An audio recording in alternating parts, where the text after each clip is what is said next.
فضائل رمضان حدیث نمبر 2 میں روایت ہے، ابو ہریرہ رضی اللہ تعالیٰ عنہ نے حضور اکرم صلی اللہ علیہ وسلم سے نقل کیا کہ میری امت کو رمضان شریف کے بارے میں 5 چیزیں مخصوص طور پر دی گئی ہیں جو پہلی امتوں کو نہیں ملی ہیں۔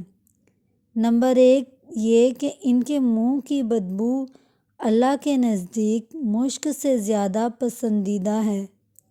نمبر 2 یہ کہ ان کے لیے دریا کی مچھلیاں تک دعا کرتی ہیں اور افطار کے وقت تک کرتی رہتی ہیں۔ نمبر 3 جنت ہر روز ان کے لیے آراستہ کی جاتی ہے۔ پھر اللہ تعالیٰ فرماتے ہیں کہ قریب ہے کہ میرے نیک بندے دنیا کی مشقتیں اپنے اوپر سے پھینک کر تیری طرف آئیں۔ نمبر 4 اس میں سرکش شیاطین قید کر دیے جاتے ہیں کہ وہ رمضان میں ان کی برائیوں کی طرف نہیں پہنچ سکتے جن کی طرف غیر رمضان میں پہنچ سکتے ہیں۔ نمبر 5 رمضان کی آخری رات میں روزہ داروں کے لیے مغفرت کی جاتی ہے۔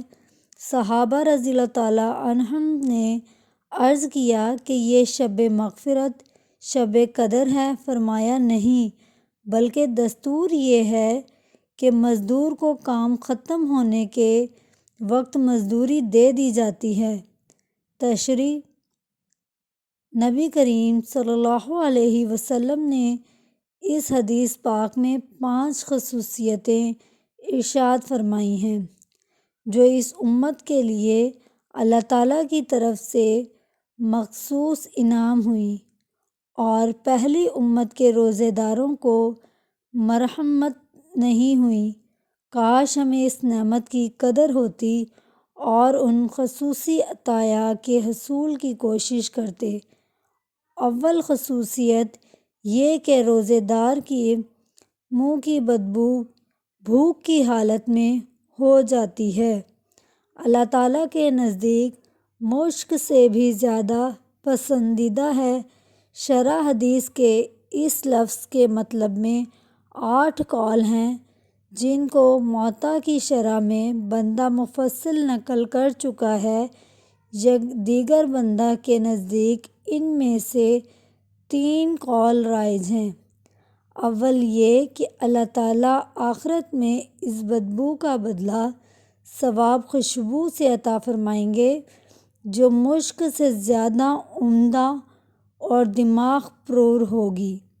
دوسرا قول یہ کہ قیامت میں جب قبروں سے اٹھیں گے تو یہ علامت ہوگی کہ روزے دار کے منہ سے ایک خوشبو جو مشک سے بھی بہتر ہوگی وہ آئے گی۔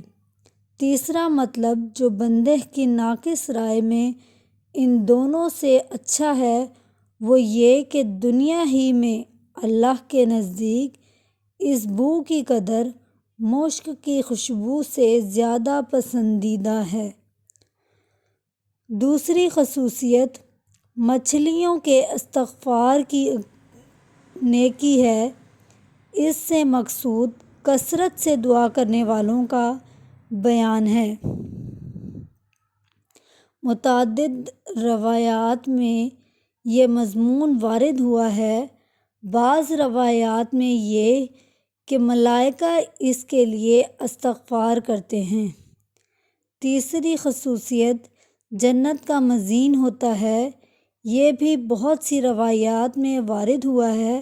بعض روایات میں آیا کہ سال کے شروع ہی رمضان کے لیے جنت کو آراستہ کرنا شروع ہو جاتا ہے، اور قاعدہ کی بات یہ ہے کہ جو شخص کے آنے کا جس قدر اہتمام ہوتا ہے اتنا ہی پہلے سے اس کا انتظام کیا جاتا ہے۔ شادی کا اہتمام مہینوں پہلے سے کیا جاتا ہے۔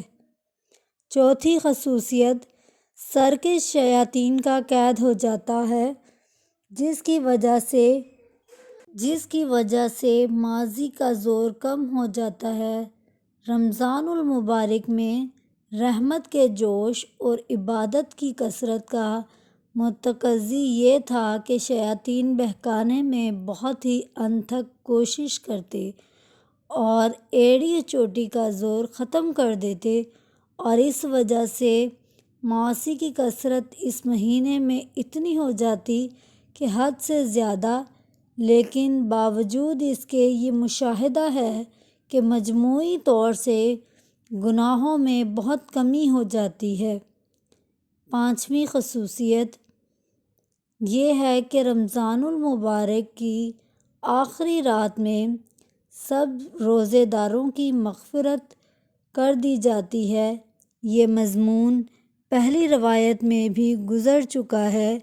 چونکہ رمضان المبارک کی راتوں میں شب قدر سب سے افضل رات ہے، اس لیے صحابہ کرام رضی اللہ تعالیٰ عنہ نے خیال فرمایا کہ اتنی بڑی فضیلت اس رات کے لیے ہو سکتی ہے، مگر حضور صلی اللہ علیہ وسلم نے ارشاد فرمایا، کہا اس کے فضائل مستقل علیحدہ چیز ہے، یہ انعام تو ختم رمضان کا ہے۔